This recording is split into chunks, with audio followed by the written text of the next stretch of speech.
দর্শক, এই পরিবর্তনটা এতটা গুরুত্ব কেন? এই অস্তিত্ব বাঁচার লড়াই কেন হয়ে গেছিল আমাদের জন্য জানেন? রাজা শশাঙ্কের পর, উনার শাসন পর এই প্রথমবার রাষ্ট্রবাদীদের শাসন গঠন হলো বাংলায়। যারা তোষণের রাজনীতিতে বিশ্বাস করত, যারা ওই জিহাদি রাজনীতিতে বিশ্বাস করত, তাদের দিন শেষ হয়ে গেছে, তাদের খেলা শেষ হয়ে গেছে। ভাবুন, এক একটা ওনাদের স্লোগান সব বাংলাদেশের ইম্পোর্টেড স্লোগান, আর সেই স্লোগানের আগেনস্টে, মানে ভাবুন, আমরা ভারত মাতা জয়, এটা বাঙালিদের স্লোগান, জয় হিন্দ বাঙালি স্লোগান, বন্দে মাতরম বাঙালি স্লোগান। এই স্লোগানের বিরুদ্ধে বাংলাদেশ থেকে ওই জিহাদি স্লোগানগুলো ইম্পোর্ট করানো গেছিল। ভাবুন তাদের মাইন্ডসেটটা। এই বাংলায় স্ত্রীকে ওর কাপড় খোলানো গেছে স্বামীর সামনে, এই দিনও দেখেছে বাংলা। মা বোনের কোনো সম্মান ছিল না। ওই ধর্ষককারীদের সঙ্গে মাননীয় দাঁড়িয়ে যেতেন, বলছেন এটা একটা সাজানো ঘটনা। কত এই রকমের ধরনের কেস হয়েছে, সব লোপাট করে দিয়েছেন। আমরা চাই ওই সব ফাইলগুলো খুলুক, বিচার মানুষ পায়। কত মার্ডার হয়েছে জানেন? সেই জন্যে বাংলা আজকে এই উৎসবটা মানাচ্ছে, এই আসলে পরিবর্তনটা এসছে। এখন শাসকের আইন না, আইনের শাসন চলবে বাংলায়। আমি একটা জিনিস বলে দিচ্ছি, মাননীয়া কি করে গেছেন। মাননীয়া স্কুল, ইউনিভার্সিটি, হসপিটাল, যা ইনস্টিটিউশন আছে সব ইনস্টিটিউশনটা শেষ করে গেছেন। সেইখানেও পলিটিক্স ঢুকিয়েছেন। ভাবুন, TMC, teacher cell, lawyer cell, doctor cell, কি না করেছে। মানে যেখানে রাজনীতির কোনো দরকার নেই, প্রয়োজন নেই, সেইখানেও রাজনীতি ঢুকিয়ে গেছেন। স্কুলের, মানে আমাদের যে সরকারি স্কুলের আপনি সিচুয়েশান, এখন যা পরিস্থিতি, সেটা দেখবেন অনেক কষ্ট হয়ে যাবে। হসপিটালে ভাবুন, মানে কীভাবে অনুপ্রবেশকারীরা আমাদের সাবসিডি, আমাদের ফ্যাসিলিটি নিয়ে ওরা, মানে ওদের রাজত্ব চলছিল। এই দিনও ভুলবো না কি, রামনবমী দিন আমাদের যে শোভাযাত্রাতে কত মানে পাথরবাজি, বোমাবাজি কি না হয়েছে ওই বাংলাতে। কত মন্দিরে পাঠ এখন খুলছে, আগে খুলেনি। সুপ্রিম কোর্ট অর্ডার পরেও খুলেনি। সুপ্রিম কোর্ট অনেক কিছু করার চেষ্টায় ছিল, কিন্তু বাংলায় এরকম সরকার ছিল, সেই সরকার করতে দেয়নি। আমাদের ভাবুন, যারা বিচারপতি, তারা ভয় পেত বাংলায় থাকা। কেন? তাদের নিরাপত্তা নিয়ে ভয়, তাদের বাড়িতে ভাঙচুর হতো। আমরা কোন বাংলায় বাস করতাম? আর এবার যারা ওই তোলামূল সাপোর্টার, তাদের কিন্তু রং সুর বদলে গেছে। আইডেন্টিফাই করুন এই সব মানুষকে, যারা সেই সম সুবিধা নিয়েছে আর সাহায্য করেছে মানুষকে। যত কষ্ট হয়েছে, যত দুর্নীতি বাংলাতে হয়েছে, তারা কিন্তু ওই দুর্নীতির পাশে দাঁড়িয়েছিল। আমার শুনুন, আমার পরিচয়টা কিন্তু বড় একটা, খুব বড় পরিচয় নয়। আমি একটা ছোট লোক, একদম ছোট। কিন্তু আমি জঙ্গলে আগুন যখন লেগেছিল না, আমি একটা ছোট পাখি জল নিয়ে ফেলতে গেছিলাম। মানুষ আমাকে বলতো, কে তুই কি করতে পারবি রে? আমি বলেছিলাম ওদেরকে, দেখো যেদিন আসবে মানুষ জিজ্ঞেস করবে কি ভাই এই জঙ্গলে আগুন লেগেছিল, তুমি কোথায় ছিলে? হাতে পেট্রোল ছিল কি জল ছিল? আমার তো সেই ধরনের অকাত নেই, কিন্তু আমি বলতে পারবো, দেখো আমি একটা ছোট পাখি হয়ে মুখে জল নিয়ে গেছিলাম, ওই জলটা, ওই আগুনটা নেভাতে জন্যে। আমি সতের সঙ্গে ছিলাম।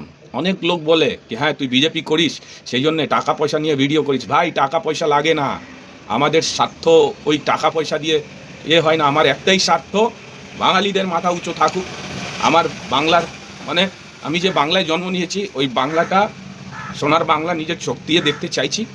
ভারত মায়ের সম্মান চাইছি, আর কিছু নয়। অনেকজন কমেন্ট করে বলে আমাকে উল্টো পাল্টা, সেটা আলাদা কথা, কিন্তু মানে আমি ওই বাংলা দেখেছি ভাই।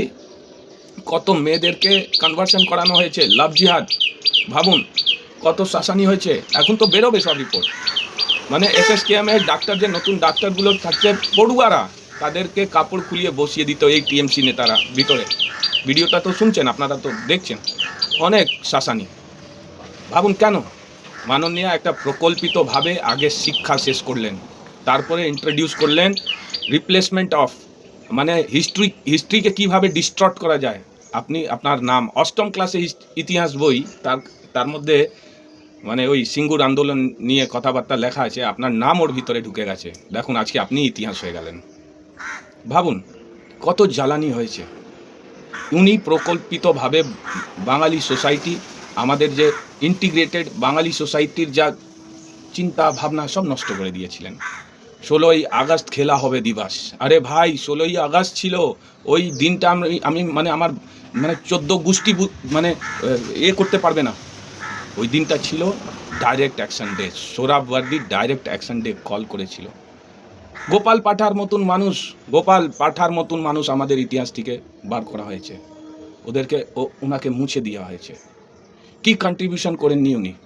শ্যামাপ্রসাদ মুখার্জির জন্য যে বাংলা, আজকে বাংলা আমরা গর্বিত বলে বলি আমি বাঙালি, নাহলে ওই বাংলাটা কিন্তু বাংলাদেশ হয়ে যেত। ওনার কোনো মানে এক জায়গায় একটা ইতিহাসে, বাঙালি অষ্টম ক্লাসে বইতে একটা ইতিহাসে ওনার নাম নেই ভাই। এই দিন তো দেখেছে বাংলা।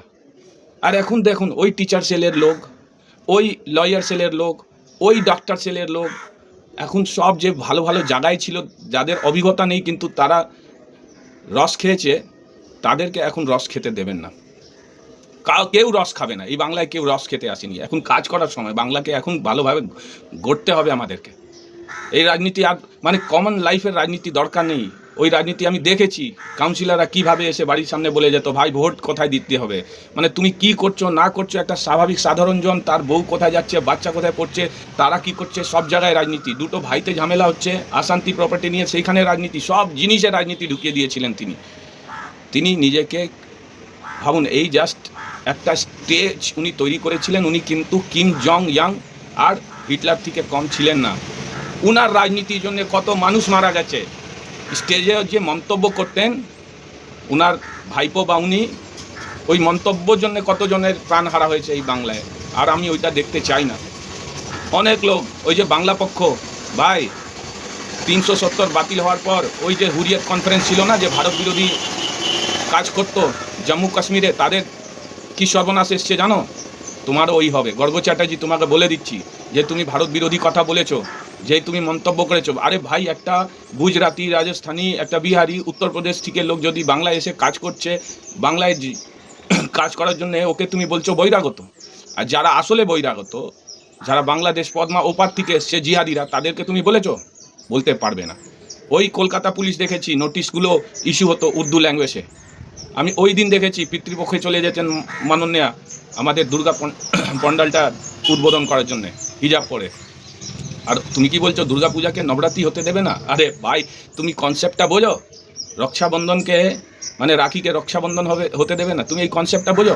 কিচ্ছু বোঝো না। তুমি গিয়েছিলে হিন্দুদের ভিতরে, মানে হিন্দুদের ভিতরে লাগিয়ে দাও, লাগাতে পারোনি। ওই সব হিন্দু মিলে একজোট হয়ে একমত হয়ে তোমাদের বিরুদ্ধে ভোট দিয়েছে। কোথায় ছিলে তুমি? যত আমি আনন্দবাজার পত্রিকা পড়তাম, নেম চেঞ্জের কলমটা পড়তাম, সেই নেম চেঞ্জের কলমে অনেকবার লক্ষ্য করেছি বাঙালি মেয়েদের নাম চেঞ্জ হয়ে যাচ্ছে, ওরা মুসলমান নাম মানে মুসলিম হয়ে যাচ্ছে। ভাবুন সেই কনসেপ্টটা ছিল, র্যাম্পেন্ট হয়েছে। বাঙালিদেরকে মানে ওর কিভাবে ওর বাড়ি ওদেরকে ছাড়তে হয়, কিভাবে ওই এরিয়াটা দখল করতে হয়, কিভাবে কি না করতে হয়, এরিয়ার ডেমোগ্রাফি কিভাবে চেঞ্জ করতে হয়, আর উইথ লফুলি সাপোর্ট করে এরিয়াটা ডেমোগ্রাফিক চেঞ্জ করা হয়েছে অনেক জায়গায়। এই সিপিএম পার্টি হরগোবিন্দ দাস আর চন্দন দাসকে ওর মায়ের ওর আত্মীয় স্বজনকে একটা টিকিট দিলেন এই নির্বাচনে? দিলেন না। আপনার লোক কিন্তু রাস্তায় ঘুরে বলেছে no vote to BJP. BJP এলে কি হবে? বিজেপি এলে আমরা রাষ্ট্রবাদী রাষ্ট্র নিয়ে কথা বলতাম। বাংলা অনেক দেখেছি ভাই, ওই কষ্টটা আর মানে কি বলবো, এই পরিবর্তনটা অনেক জরুরি, মানে আমাদের অস্তিত্ব লড়াই হয়ে গেছিল। এবার কিন্তু আমি চাই যত রাজনীতি, যেভাবে উনি ইনস্টিটিউশনগুলো পলিটিসাইজ করেছেন, সরকারি কর্মচারীদেরকে পলিটিসাইজ করেছেন, সেইটা কিন্তু বন্ধ হোক। দরকার নেই ভাই, সরকারের কাজ করবে, দলের কাজ করবে, আর সরকারি কর্মচারীরা সরকারের কাজ করবে, দলের কাজ দরকার নেই। ঠিক? যে আমাদেরকে ভোট দিয়েছে, যে আমাদেরকে ভোট দেয়নি, সরকার সবার জন্য সমান। কিন্তু ইনারা কি করতেন ভাবুন, আপনার কাছে আধার কার্ড আছে, আপনার কাছে কত মানুষরা আছে বাংলায়, সবার ডিটেল আপনার কাছে আছে, সব detail, each and every detail একটা গভর্নমেন্ট কাছে থাকে তো ওনাদের কিভাবে ব্যাঙ্ক অ্যাকাউন্ট কোথায় লিঙ্ক আছে, কার কোন ব্যাঙ্ক অ্যাকাউন্ট, এই ডিটেলগুলো আছে। আপনার যদি লক্ষ্মী ভাণ্ডার এত ভালো মানে প্রকল্প ছিল, আপনি ডাইরেক্ট সবার অ্যাকাউন্টে পাঠিয়ে দিতেন। কেন দুয়ারের সরকার হবে, সবাই আপনার পার্টির লোক সব মহিলাদেরকে লাইন করে দাঁড়িয়ে বলবে ফর্ম ফিল আপ করো, ওই রোদে দাঁড়িয়ে সব মহিলা ফর্ম ফিল আপ করতো 1500 টাকার জন্য। তাদের কি বাংলাটা করেছিলেন আপনারা, কি বাংলা করেছিলেন দাদা ভাই? ওই বাংলা আর চাই না। আমাদের পশ্চিমবঙ্গ যেরকম পশ্চিমবঙ্গ হওয়ার দরকার আছে সেই রকম পশ্চিমবঙ্গ চাই। এখন আমাদের পশ্চিমবঙ্গে অনেক আপনার দুর্নীতির জন্য 8 লক্ষ কোটি টাকা ঋণ হয়ে গেছে বাংলার মাথার উপর। কে দেবে? আপনার, আমি তো এই সব মানে এই শব্দটা তো ইউজ করতে পারবো না কি আপনার বাবার টাকা কি মানে আপনার মানে স্টেটের টাকা কি আপনার বাবার টাকা ছিল? হ্যাঁ, স্টেটকে পুরো বানচাল করে দিয়েছেন আপনি, ডিরেল করে দিয়েছেন একটা স্টেটকে। এত দুর্নীতি হয়েছে, ভুলতে পারবো? মানে রাস্তাঘাটে বেআইনি টোল, আবার ওই অনেক কথা। আপনি তো একটা মানে আমাদের বাঙালির সংস্কৃতি ছাড়ুন, আপনি তো পুরো প্ল্যান করে রেখেছিলেন কি বাঙালিদেরকে মুছেই দেব। সেইটাই বলছি দর্শক, এখন আমাদের বাংলা যে জায়গায় যাচ্ছে, আমরা যে পরিবর্তনটা এনেছি, মানে ভাবুন, মা মানে কৃষ্ণ সব জায়গায় তো আসতে পারবেন না। কত মহিলাদের নির্বস্ত্র করে গ্রামে ঘোরানো হয়েছে ভাই, জাস্ট বিকজ ওরা বিজেপি করতো, জাস্ট বিকজ ওদের হাজব্যান্ড বিজেপি করতো। ওদের মান সম্মান, হ্যাঁ ছি, মানে কি বলবো। আর ওই ভাইপো, ভাই এখনো টিউশন নে, পড়াশোনা কর, ঠিক?